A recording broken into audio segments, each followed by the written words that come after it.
आज की क्लास का जो मेन टॉपिक है वो पॉलिटिकल पार्टीज है और पॉलिटिकल पार्टीज आपके पूरे पॉलिटिकल साइंस बुक का सबसे इंपॉर्टेंट चैप्टर है।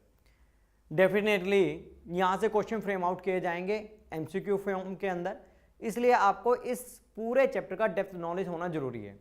उसके लिए आप दो अच्छे से काम कीजिए। First thing that more and more practice of MCQ form question जो मैं आपको प्रोवाइड कर रहा हूँ टेलीग्राम चैनल के अंदर, और second one read your NCERT thoroughly, और थर्ड वन आपको बेसिक इंफॉर्मेशन उसका जानकारी होना बहुत जरूरी है। तो लेट्स वी स्टार्ट, हम स्टार्ट करते हैं बेटे। सबसे पहले चैप्टर स्टार्ट होता है मीनिंग ऑफ पॉलिटिकल पार्टी। तो आपको अच्छी तरह से लर्न हो गया होगा मीनिंग ऑफ पॉलिटिकल पार्टी। एक बार फिर दोबारा देखते हैं मीनिंग। तो political party the group of people those are organise का मतलब होता है जब group of people do work for common interest. Organise है क्या करने के लिए भाई? To contest election and hold the power. क्या करने के लिए? And hold the power, power को होल्ड करने के लिए। This is the meaning of political party. जब भी आप ये पॉलिटिकल पार्टी का मीनिंग लिखोगे तो इसके कंपोनेंट जरूर लिखोगे। सबसे पहले लिखोगे टॉप लीडर्स जो सारे डिसीजन लेते हैं, फिर आप लिखो एक्टिव मेंबर जो इलेक्शन कंपेन करते हैं। You can write the example also active members. Third one आप लिखोगे फॉलोवर जो किसी पॉलिटिकल पार्टीज को उसकी आइडियोलॉजी को सपोर्ट करते हैं, उसके लिए वोट डालते हैं। एक क्वेश्चन आता है कि explain the needs of political party, function of political party, या क्वेश्चन आएगा कि how can you say that कि without the political party democracy can not be practice. इसका मतलब जो पॉलिटिकल पार्टी है it play an important role in the democracy. इसके अंदर आपने कुछ नहीं करना, ओनली 5 वैल्यू बेस्ड पॉइंट्स याद रखने हैं। सबसे पहला, कोई भी पॉलिटिकल पार्टी बनती है उसका मेन ऑब्जेक्टिव होता है to contest the election.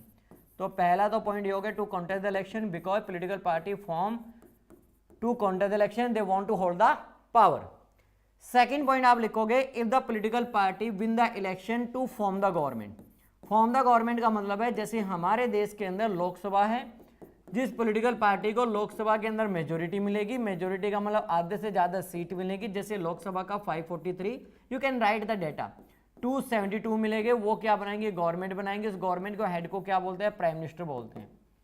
Third point आप इसके अंदर लिखोगे political party have major role to form the policies. आपके देश की जो पॉलिसीज बनती है वो पार्लियामेंट बनाती है, और पार्लियामेंट के अंदर जो सबसे इंपॉर्टेंट हाउस है वो कौन सा है? लोकसभा है। एंड लॉज तो बड़ा इंपॉर्टेंट रोल प्ले रहता है। Fourth one to play the role of opposition. ये क्वेश्चन 3 नंबर में आ सकता है। To play the role of opposition. Opposition और अपोजिशन लीडर दोनों में अंतर है, ध्यान रखना। To play the role of opposition. Opposition क्या करता है? 3 काम करता है। सबसे पहले हमेशा ये हाईलाइट करता है क्या भाई? Weakness of ruling party. अगर रूलिंग पार्टी से कोई लो गलत बन गया है या उसके अंदर कोई ड्रॉबैक है, हमेशा उसको क्रिटिसाइज करता है। दूसरा बोलो क्रिटिसाइज टू रूलिंग पार्टी। इसका मतलब ये हुआ कि जो रूलिंग पार्टी हमेशा उसको क्रिटिसिज्म झेलना पड़ता है, किससे भाई? अपोजिशन से। थर्ड वन पॉलिटिकल अवेयरनेस, जो कॉमन पीपल हैं उनकी पॉलिटिकल अवेयरनेस को ये इंक्रीज करता है। Fifth one two save the public opinion. इसका मतलब ये हुआ कि जो लोग चाहते हैं उसी के अनुसार जो पॉलिटिकल पार्टी है वो काम करती है, और उसी के अनुसार वो क्या करती है? लॉ बनाती है। उसको हम बोलते हैं इलेक्शन एजेंडा। जैसे इलेक्शन होंगे तो इलेक्शन के दौरान political party forward their policies and programme to the people. People उसको कंसर्न देता है, यस हम ये लॉ अपने देश के अंदर चाहते हैं। उसी के बिहाफ पे पॉलिटिकल पार्टीज जब पावर में आती है तो उसको अप्लाई करती है। इसके अलावा एक पॉइंट और लिख सकते हो, political party the mediating between. ये मीडिएटिंग करती है किसके बीच के अंदर बेटे? मीडिएटिंग करती है किसके बीच में? कॉमन पीपल और गवर्नमेंट के बीच में। Because we can not directly meet to the prime minister और द चीफ मिनिस्टर। उस कंडीशन में we have the local active members of the same political party, उनसे कॉन्टेक्ट करके अपने प्रॉब्लम्स बता सकते हैं, अपने जो भी एजेंडा है उसको फॉरवर्ड कर सकते हैं। अगला नेक्स्ट क्वेश्चन आता है how many party do we have. Bharat के अंदर party system in India. Bharat follow करता है बेटे मल्टी पार्टी सिस्टम। ये भी क्वेश्चन आएगा, मल्टी पार्टी सिस्टम। भारत के अंदर बेसिकली 2 तरह की पॉलिटिकल पार्टीज हैं। कितनी तरह की पॉलिटिकल पार्टी है? 2, वैसे 3 होती हैं। जब नई कोई पॉलिटिकल पार्टी बनती है, नई पॉलिटिकल पार्टी को बनाने के लिए 100 मेंबर्स, मेंबर का 100 वोटर्स चाहिए, एक एफिडेविट सिग्नेचर होगा, they go to the election commission, और इलेक्शन कमीशन उसको रजिस्टर्ड कर लेगा। फिर जैसे उसका इलेक्शन परफॉर्मेंस होगा उसके बिहाफ पे पॉलिटिकल पार्टी को कैटेगराइज किया जाएगा तो यहाँ पे इलेक्शन कमीशन जो है ये डिसाइड करता है कि जो पॉलिटिकल पार्टी है उसके कौन सी पॉलिटिकल पार्टी नेशनल होगी और स्टेट होगी। अब ये अपनी मर्जी से नहीं करता है नेशनल स्टेट वाला काम, इसने क्राइटेरिया बना दिया है। क्या बना दिया भाई? क्राइटेरिया। जैसा परफॉर्मेंस पॉलिटिकल पार्टी करेगी उसी के बिहाफ पे पॉलिटिकल पार्टी को का स्टेटस दे दिया जाएगा। अब नेशनल पॉलिटिकल पार्टी बनने के लिए क्या चाहिए? 6% वोट्स इन लोकसभा इलेक्शन, और ये जो वोट होंगे ये किसका होगा? 6% आउट ऑफ द पोलिड वोट होगा। किसका होगा? पोलिड वोट का 6%। साथ में इसको कितनी सीट जीतनी है? 4 सीट जीतनी है। कई बार एग्जामिनर ये बोल देता है कि वो 6% वोट्स क्या 4 स्टेट्स में भी जीत सकती है क्या? 4 स्टेट का मतलब है 4 स्टेट लेजिस्लेटिव असेंबली इलेक्शन के अंदर। इन दोनों कंडीशन में से कोई भी कंडीशन पूरी करती हो, ये तो लोकसभा के इलेक्शन में 6%, ये 6% वोट 4 स्टेट के अंदर वो लेके आए, और हर एक स्टेट के अंदर वो 6% वोट अलग अलग होने चाहिए, पर 4 सीट उसके पास होनी चाहिए। दूसरा बोलता है स्टेट पॉलिटिकल पार्टी बनने के लिए आसान काम है, इसको भी 6% वोट्स लेने पड़ते हैं। कहां पे भाई? स्टेट लेजिस्लेटिव असेंबली इलेक्शन के अंदर। साथ में 2 सीट जीतनी पड़ेंगी, और ये 2 सीट्स होंगी विधानसभा की होंगी। भारत के अंदर more than 850 seats state political parties से डिफरेंट स्टेट्स के अंदर काम कर रही हैं।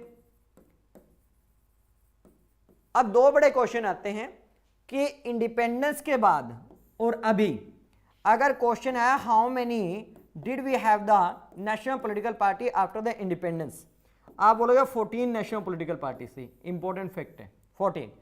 आप पूछा अभी कितनी है? एज पर द एनसीईआरटी आपने 7 लिखनी है। अब इसमें 2 और ऐड हो गई हैं जो नई बनी है। एक का नाम है नेशनल पीपल पार्टी और एक का नाम है आम आदमी पार्टी। नेशनल पीपल जो पार्टी है वो कहाँ की है? मेघालय की है। कहाँ की है भाई? मेघालय की है। और ये बेसिकली कहाँ पे फॉर्म हुई थी? हमारे कैपिटल के अंदर, न्यू दिल्ली के अंदर। ये हो गया। अब मेन जो हमारा क्वेश्चन आता है वो कहाँ से आता है? आपकी पॉलिटिकल पार्टीज के नेशनल से आता है।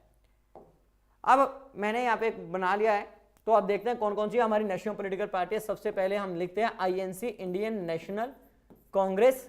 सेकंड लिखोगे बीजेपी, और बीजेपी का पुराना नाम है बीजीएस, भारतीय जनसंघ। तीसरा आप इसके अंदर लिखोगे CPI, communist party of India. फिर लिखोगे communist party of India Marxism. Fourth one लिखोगे बीएसपी। नेक्स्ट वन आ जाएगी इसके अंदर एआईटीसी, और फिर लिखोगे आप एनसीपी। तो इसका मतलब हमारे पास ये 7 नेशनल पॉलिटिकल पार्टीज आ गए। ईयर आपको याद करने पड़ेंगे। सबसे पुरानी हमारी जो पॉलिटिकल पार्टी है वो कांग्रेस है 1885। बीजेपी से पहले बीजीएस थी 1951। अगर बीजेपी आता है तो 1980, मतलब सीधा 105 ईयर्स कम कर दिए 95। सीपीआई 1925 के अंदर, सीपीआई में से सीपीआईएम निकली है 1964, बीएसपी 1984, बीजेपी से 4 साल बाद। एआईटीसी आपका फॉर्म हुआ है 1998, एनसीपी 1999। अब इसमें से कई बार आपसे लीडर पूछे जाएंगे कि लीडर कौन कौन से फॉर्म में इंपॉर्टेंट रोल प्ले करें। आईएनसी का एओ हयूम हो गया, बीजेपी के group of leader, CPI group of leader, CPIM group of leader, BSP Kanshiram, not a Mayawati, Kanshiram. AITC Mamata Banerjee. Next one NCP Sharad Pawar the known है the sugar king of India, सबसे ज्यादा sugar mill है उसके नाम से, महाराष्ट्र की पॉलिटिकल पार्टी है। नेक्स्ट हमारे पास टॉपिक आएगा सिंबल का। किसका आएगा भाई? सिंबल। ये क्या था? फॉर्मेशन, ईयर और फाउंडिंग लीडर। एनसी क्या? इसका है हैंड, कांग्रेस पॉलिटिकल पार्टी। इसका है बच्चे लोटस, पॉपुलर है। सीपीआई का जो बेसिकली आप याद रखोगे इसमें साइकिल, इसका भी साइकिल है, पर साइकिल के साथ इसमें जोड़ दिया गया हैमर, और हैमर के साथ क्या? स्टार है, वहां पे क्या? ग्रास है। ठीक है। बीएसपी एलिफेंट, इसका ये क्वेश्चन आता है 1984 वाला। एआईटीसी 1998, और ये क्या होगी बेटे? 1999 होगी। सबसे लास्ट वाली कौन सी है? 1999 है जी। अब ये बोलता है सिंबल के बाद आइडियोलॉजी, जहां से हम सबसे ज्यादा डिस्ट्रैक्ट हैं कि हमें कौन कौन सी आइडियोलॉजीज याद करनी है। आइडियोलॉजीज का मतलब होता है किस बिहाफ पे वो अपना पॉलिटिकल एजेंडा वोट मांगती है, और सबसे लास्ट के अंदर हम देखेंगे इसकी परफॉर्मेंस क्या है। अब आइडियोलॉजी के नाम पे पहला पॉइंट आप लिखोगे INC द नॉन है द सेंट्रलिस्ट पार्टी। सेंट्रलिस्ट का मतलब होता है कि इसके अंदर कैपिटलिज्म और प्लस सोशलिज्म मिक्स है। वेलफेयर ऑफ पुअर की बात करती है, वेलफेयर ऑफ पुअर पीपल की बात कर रही है। बीजेपी के बारे में 3 वर्ड लिख रहा हूं, 4 लिख रहा हूं। Integral humanism. इंटीग्रल ह्यूमनिज्म का मतलब है ह्यूमैनिटी को सर्व करना, सबसे इंपॉर्टेंट है। एक इसके अंदर वर्ड आता है अंत्योदय। अंत्योदय का मतलब है सबसे लास्ट पर्सन सोसाइटी को बेनिफिट देना, अंत्योदय। थर्ड पॉइंट आप इसके अंदर लिखोगे, यहां पे एक वर्ड है हिंदुज्म, और ये किसकी बात करते हैं? अखंड भारत की बात करते हैं और हिंदी को नेशनल लैंग्वेज बनाने की बात करते हैं। CPI communist party of India ये बात करती है वीकर सेक्शन ऑफ सोसाइटी की। बस एक पॉइंट याद रखना आपने, weaker section of society. Same आप पॉइंट किसके में लिख सकते हो? Weaker section of society. BSP का जो कॉन्सेप्ट है वो बहुजन है, और बहुजन का मतलब है जो जिनका सबसे ज्यादा पॉपुलेशन है भारत के अंदर, SC, ST, OBC and minorities, सबको आप प्लस कर दोगे तो क्या बन जाएगा? बहुजन। AITC डेमोक्रेसी की बात करती है। डेमोक्रेसी के साथ फेडरलिज्म जो आपका सेकंड चैप्टर है, दे वांट कि state government should have the equal power. Federalism के साथ साथ ये किसकी बात करती है? सेकुलरिज्म की बात करती है, धर्मनिरपेक्ष की बात करती है। सेम पॉइंट ये फॉलो करोगे आप। INC को 2019 के इलेक्शन में ये डाटा याद रखना है, 52 seat, BJP highest 303, CPI 02, CPIM 03, BSP 10, 10 के हाफ कर दो 5, और ये क्या होगा? 22। ठीक है जी, ये इसका परफॉर्मेंस है, आप इसका एक स्क्रीनशॉट ले लो, अदरवाइज मैं इसका PDF शेयर करूंगा आपके टेलीग्राम ग्रुप के अंदर। आगे देखें, नेक्स्ट इसके अंदर जो कॉन्सेप्ट है वो है पार्टी सिस्टम इन इंडिया। इसके ऊपर मैंने एक वीडियो बनाया था, party system in world, sorry. Party system के अंदर हमने 3 पार्टीज याद रखनी है कि पूरे वर्ल्ड के अंदर 3 पार्टी सिस्टम है। सबसे पहला जो पार्टी सिस्टम है इसको बोलते हैं one party system. Quickly revise करेंगे बेटे, वन पार्टी। दूसरे को बोलते हैं 2 पार्टी, और तीसरे को सबसे लास्ट में बोलते हैं भाई मल्टी पार्टी सिस्टम। क्या बोलते हैं? Multi party system. One party जो है बेसिकली जिसके अंदर only one party is allowed to contest the election. इसके अंदर एक ही पॉलिटिकल पार्टी को क्या किया जाता है? अलाउ किया जाता है क्या करने के लिए? To contest the election. एक ही पॉलिटिकल पार्टी इलेक्शन लड़ेगी। एक बात, इसको हम क्या बोलते हैं? Communist system. क्या बोलते हैं? Communist system, which is the theory of Karl Marx. इसके अंदर एक पॉजिटिव है, एक नेगेटिव है। पॉजिटिव क्या? स्टेबिलिटी है, क्योंकि एक ही पॉलिटिकल पार्टी बार बार इलेक्शन लड़ेगी तो लंबे टाइम तक पावर में रहेगी। नेगेटिव क्या है? अनडेमोक्रेटिक है, it violate the political equality, क्योंकि इसके अंदर लोगों के पास क्या नहीं है? ऑप्शंस नहीं है, ओनली वन पार्टी है। इसका एग्जांपल आप China, Vietnam, Laos, Cambodia, Cuba लिख सकते हो। 2 पार्टी सिस्टम के अंदर several political party contest the election but serious chance to come in a power in a favour of 2 party. इसका मतलब बहुत सारी पॉलिटिकल पार्टी इलेक्शन लड़ती हैं पर 2 ही पार्टी जीतती हैं। पॉजिटिव, इसका दूसरा नाम है बेटे बाई पार्टी सिस्टम, ये आप याद रखना। अब ये बोलता है कि इसका स्टेबिलिटी, इसमें भी क्या है? स्टेबिलिटी, क्योंकि जब 2 पॉलिटिकल पार्टी के पास चांसेस है, एक के पास क्लियर कट मेजोरिटी आएगी। नेगेटिव क्या है? नो मोर चॉइस, यहाँ पे लोगों के पास क्या बेटे? लिमिटेड चॉइस है, 2 ही पार्टी को वोट डालने पड़ रहे हैं। इसका एग्जाम्पल क्या है? USA और UK है। तो ये दोनों ही ऐसी कंट्री है जहाँ पे क्या मेरे बेटे? 2 पार्टी सिस्टम है। Multi party system, several political party contest the election, several political party have the serious chance to come in a power. Serious chance to come in power है। चलिए, अब इसका पॉजिटिव क्या है? पहले तो आपको पता होना चाहिए इसमें serious chance come to in power के आप लिखोगे कोलिजन गवर्नमेंट। कोलिजन गवर्नमेंट का मतलब ऐसी government which is a form more than one political party. दूसरा आप यहां पे क्या लिखोगे? अलायंस। अलायंस का मतलब क्या होता है मेरे बेटे? जब एक से ज्यादा पॉलिटिकल पार्टी मिलकर इलेक्शन कॉन्टेस्ट करती हैं। 2 अलायंस आपके सिलेबस के अंदर हैं। पहला UPA United progressive alliance, Congress ने बनाया। NDA national democratic alliance, BJP ने बनाया 1998 के अंदर। इसके अंदर पॉजिटिव क्या है? बेस्ड ऑन पावर शेयरिंग है, क्योंकि एक से ज्यादा पॉलिटिकल पार्टी पावर में आ रही है तो हम क्या लिख सकते हैं इसके अंदर? पावर शेयरिंग है। नेगेटिव आप क्या लिखोगे? अनस्टेबल फॉर्म ऑफ गवर्नमेंट है, इंस्टेबिलिटी बहुत ज्यादा है, क्योंकि इसको हम जानते हैं वीक गवर्नमेंट। इसका एग्जाम्पल क्या लिखोगे? इंडिया लिख सकते हो, पाकिस्तान लिख सकते हो, फ्रांस लिख सकते हो। अब ये भी क्वेश्चन आता है why did India adopt the multi party system? तो इंडिया ने अडॉप्टेड किया मल्टी पार्टी सिस्टम 3 कारणों से। पहला, India has the vast diversity to give the fair representation to all the social groups. Second, India ने multi party system इसलिए adopt किया due to the historical background, और third one it is the base on the more and more power sharing, here the more political party have the chance to come in a power. अब हमारे पास last के 2 topic रह गए हैं कि भारत के अंदर जो पॉलिटिकल पार्टीज हैं इनके सामने मेजर चैलेंजेस क्या हैं, मेजर चैलेंजेस क्या हैं। जब आप चैलेंजेस की बात करोगे तो आपको 4 चैलेंजेस याद रखने हैं, पर इसके सब पॉइंट्स आपको बना बना के लिखने हैं, वो मैं आपको बताता हूँ। सबसे पहला क्या है, लैक ऑफ इंटरनल डेमोक्रेसी है। लैक ऑफ इंटरनल डेमोक्रेसी में आप 2 चीजें लिखोगे। पहला पॉइंट तो आप ये लिखोगे कि यहाँ पे सारे के सारे जो डिसीजन हैं have been taken by the top leaders. Decision कौन लेता है, टॉप लीडर्स, इसका मतलब डेमोक्रेसी को फॉलो नहीं कर रहे हैं। दूसरा आप लिखोगे नो इंटरनल इलेक्शन, अपने इंटरनल ऑर्गेनाइजेशन के लिए इलेक्शन नहीं करते हैं, इसका मतलब वो अनडेमोक्रेटिक सिस्टम को फॉलो कर रहे हैं। सेकंड आप लिखोगे डायनेस्टी सक्सेशन। डायनेस्टी सक्सेशन का मतलब क्या होता है मेरे बेटे, इसका मतलब ये हुआ कि यहाँ पे एक political party dominated by one family member, dominated by one family member, एक ही फैमिली के लोग बार बार उस पॉलिटिकल पार्टी को डोमिनेट कर रहे हैं। इस कंडीशन में क्या होगा, इसमें जो कॉमन पीपल हैं, जो common member of political party है, they never get a chance to come on the top position, उसको कभी भी मौका नहीं मिलेगा कि वो टॉप पोजीशन पे आए। एक पॉइंट तो ये है। सेकंड पॉइंट आप क्या लिखोगे इसके अंदर कि डायनेस्टी सक्सेशन की वजह से यहाँ पे क्या हो जाती है बेटे, लिमिटेड चॉइस हो जाएगी, क्योंकि सारे डिसीजन कौन ले रहा है यहाँ पे, एक ही फैमिली मेंबर लेते हैं। तीसरा पॉइंट आप लिखोगे मनी एंड मसल्स पावर, कि भारत की पॉलिटिकल पार्टीज के अंदर सबसे बड़ी प्रॉब्लम ये है कि they always give the ticket to the rich people और मसल्स।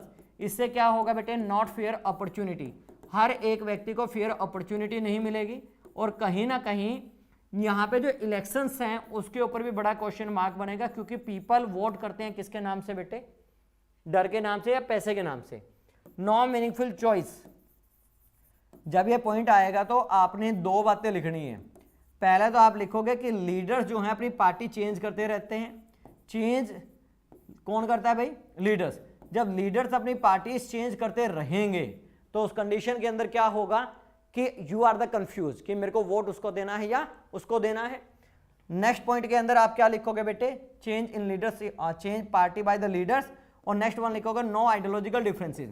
आज के टाइम में भारत के अंदर भी आप देखते हो कि ज़्यादा आइडियोलॉजिकल डिफरेंसेस नहीं रहा है, क्योंकि भारत के अंदर जो कॉमन प्रॉब्लम्स है वो same as it is as ही बनी रही है, चाहे पहले की कोई पार्टी हो चाहे अब की कोई पार्टी है, थोड़ा बहुत चेंज आ चुका है, क्योंकि हर एक पॉलिटिकल पार्टी का मेन ऑब्जेक्टिव है वोट बैंक, वो वोट बैंक की राजनीति कर रही है। सबसे लास्ट टॉपिक के अंदर you will write about the reforms. अब जो रिफॉर्म्स हैं उसको 3 कैटेगरीज में ही याद रखने हैं, बच्चे मिक्स कर देते हैं, रिफॉर्म्स पूछे जाते हैं। What reforms have been done by the Indian government to improve the function of political party, वो डन रिफॉर्म पूरा है तो आप डन ही लिखोगे। सबसे पहला लिखोगे anti defection law. Anti defection law का मतलब होता है कि जो इलेक्टेड एमपी और एमएलए हैं they can not change their party. Anti defection law कब बना, थ्रू 52nd अमेंडमेंट 1985। उस समय देश के प्राइम मिनिस्टर कौन थे, राजीव गांधी जी। अमेंडमेंट कौन करता है मेरे बेटे, पार्लियामेंट करती है। और इस अमेंडमेंट के बाद जो इलेक्टेड एमपी और एमएलए हैं they can not change their party. जो इलेक्टेड वर्ड याद रखना है, एमपी और एमएलए क्या नहीं कर सकते, नॉट चेंज देयर पार्टी, अपनी पार्टी को वो चेंज नहीं कर सकते। अब इसमें एक मजेदार बात क्या है, आपका 3 नंबर का क्वेश्चन आता है what do you mean by defection. Defection में क्या लिखोगे, एन इलेक्टेड एमपी और MLA change their party is called defection. जब भी डिफेक्शन होगा 3 तरह के नुकसान होंगे। सबसे पहले आपकी गवर्नमेंट के अंदर क्या आ जाएगी, इंस्टेबिलिटी आ जाएगी। इंस्टेबिलिटी का मतलब ये है कि सपोज कीजिए एक पॉलिटिकल पार्टी है जिसको मेजोरिटी मिली है और उसके बाद उसके एमएलए दूसरी पॉलिटिकल पार्टी को ज्वाइन कर लेते हैं, अब दूसरी पार्टी के पास मेजोरिटी है, इसका मतलब वो गवर्नमेंट गिर जाएगी, दूसरी बन जाएगी। अब जो पॉलिटिकल पार्टी का लीडर चेंज करते हैं अपनी पार्टी, वो पैसों के लिए करते हैं, पावर के लिए करते हैं, करप्शन होगा। तीसरा पॉइंट आप इसके अंदर क्या लिखोगे कि यहाँ पे there is a big question mark on the morality of political leader. पहला रिफॉर्म ये रोक दिया गया। सेकेंड रिफॉर्म्स है यहाँ पे एफिडेविट। एफिडेविट का मतलब क्या होता है बच्चे, legal declaration by the candidate. जो भी कैंडिडेट इलेक्शन लड़ने जा रहा है वो एक लीगल डिक्लेरेशन देता है, किसको भाई, इलेक्शन कमीशन को। It was the mandatory by the supreme court, ये क्वेश्चन भी आया था सुप्रीम कोर्ट। अब लीगल डिक्लेरेशन में 3 इंफॉर्मेशन देता है। सबसे पहले वो इन्फॉर्मेशन देता है किसकी बेटे, अपनी प्रॉपर्टी डिटेल्स की, उसके पास प्रॉपर्टी कितनी है। दूसरा वो डिटेल्स किसके बारे में देता है बेटे आपको, प्रॉपर्टी के बाद एजुकेशन क्वालिफिकेशन बताएगा। पर यह ध्यान रखना कि भारत के अंदर कोई भी मैंडेटरी नहीं है एजुकेशन क्वालिफिकेशन किसी भी कैंडिडेट को इलेक्शन कंटेस्ट करने के लिए, वो बात अलग है। हरियाणा में लोकल गवर्नमेंट में इसको मैंडेटरी किया गया है।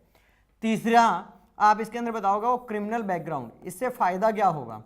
इससे एक तो आपको जानकारी मिल रही है किसके बारे में मेरे बेटे, कैंडिडेट के बारे में, और दूसरा ट्रांसपेरेंसी बढ़ रही है। तीसरा आप लिखोगे income tax return, ITR। Income tax return क्या बताती है? सोर्स ऑफ इनकम और expenditure. It is a mandatory by the election commission. हर एक पॉलिटिकल पार्टी को ये डिटेल देनी पड़ेगी कि आप जो इलेक्शन के दौरान पॉलिटिकल पार्टीज को फंडिंग मिलती है उसका सोर्स ऑफ फंड क्या है और आपने कहां पे इसको यूज किया है। पर एक जानकारी आप जरूर याद रखना, ये बताता जरूर है पर इसके अंदर कोई भी टैक्स नहीं लगेगा। और ये income tax return election commission ने मैंडेटरी की है, पर ये जाएगी किसको बेटे? इनकम टैक्स डिपार्टमेंट को ही जाएगी, ये ध्यान रखना, इनकम टैक्स डिपार्टमेंट को ही जाएगी। इसके अलावा भारत के पॉलिटिकल पार्टीज को इंप्रूव करने के लिए कुछ रिफॉर्म्स क्या किए हैं? प्रपोज किए हैं। जो रिफॉर्म्स प्रपोज किए हैं वो 3 तरह के हैं। कहता है कि 1/3 टिकट किसको देनी चाहिए? वीमेन को, जिससे क्या होगा? वीमेन को फेयर रिप्रेजेंटेशन मिलेगा। दूसरा बोलता है कि यहाँ पे स्टेट फंडिंग इलेक्शन होने चाहिए। स्टेट फंडिंग इलेक्शन का मतलब है कि जो एक्सपेंडिचर ऑफ द इलेक्शन होता है उसको गवर्नमेंट दे, जिससे वो इलेक्शन जीतने के बाद करप्शन ना करे। अब इसको मानना नहीं गया है। तीसरा ये बोलता है कि हर एक पॉलिटिकल पार्टी के लिए मैंडेटरी होना चाहिए। क्या होना चाहिए भाई? मैंडेटरी होना चाहिए 2 चीजें, कि वो अपने इंटरनल इलेक्शन करे, जैसे उसका प्रेसिडेंट कौन होगा, वाइस प्रेसिडेंट कौन होगा, इस सब के लिए। दूसरा क्या करें कि मेंबरशिप को रजिस्टर करें। रजिस्टर ऑफ मेंबरशिप जरूरी है कि कोई भी वोटर किस पॉलिटिकल पार्टी की उसके पास मेंबरशिप है। इसके अलावा अदर वेज भी है। अदर वेज के अंदर आपने क्या करना है? 2 चीजें लिखनी है कि पॉलिटिकल पार्टी खुद अपने आप को रिफॉर्म कर सकती है, बहुत आसान तरीका है। उनको पता है कि हमारे सामने कुछ चैलेंजेस हैं तो हम खुद कर ले। या दूसरा उनको इंप्रूव करने का तरीका क्या है? वो भी एक है सिंपल सा। वो कहते हैं कि पीपल प्रेशराइज करे किसको? पॉलिटिकल पार्टीज को, कि आपने क्या करना है? अपने आप को इंप्रूव करना है। तो this is a thing about this chapter. 5 question है ओनली।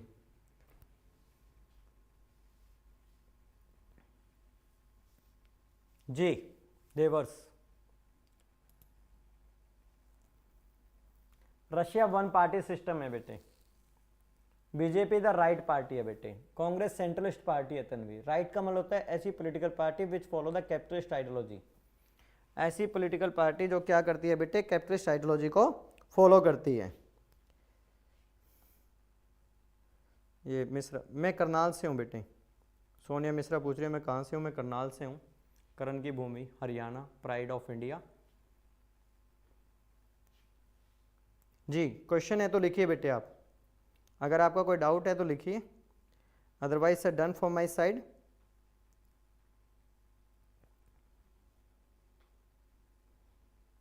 इस चैप्टर के अंदर आप 5 क्वेश्चन लर्न कर लो। पहला question meaning of political party, component and its function. Second question आप कर लीजिए कि जो पॉलिटिकल पार्टीज हैं वो भारत के अंदर कौन सी हैं, नेशनल और स्टेट। थर्ड क्वेश्चन आप प्रिपेयर कर लीजिए कि जो नेशनल पॉलिटिकल पार्टीज हैं उनके बारे में बेसिक इंफॉर्मेशन। फोर्थ कर लिए what are the major challenges face by the political parties in India और how it can be the reform it. और पांचवा question differentiate between the 1 party, 2 party and multi party system. That's the thing. Partition का मतलब होता है तनिष्क कि जब आप किसी भी सोशल ग्रुप्स को फेवर करते हो। जैसे हमारे देश के अंदर बहुत सारी पॉलिटिकल पार्टी हैं जो डिफरेंट सोशल ग्रुप्स के आधार पे बनी है। जैसे आई टेक द एग्जांपल है BSP. BSP talk about the interest of the Bahujan, तो this is the known as the partition.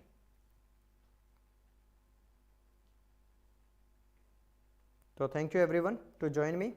तो it's a done for my side बच्चे।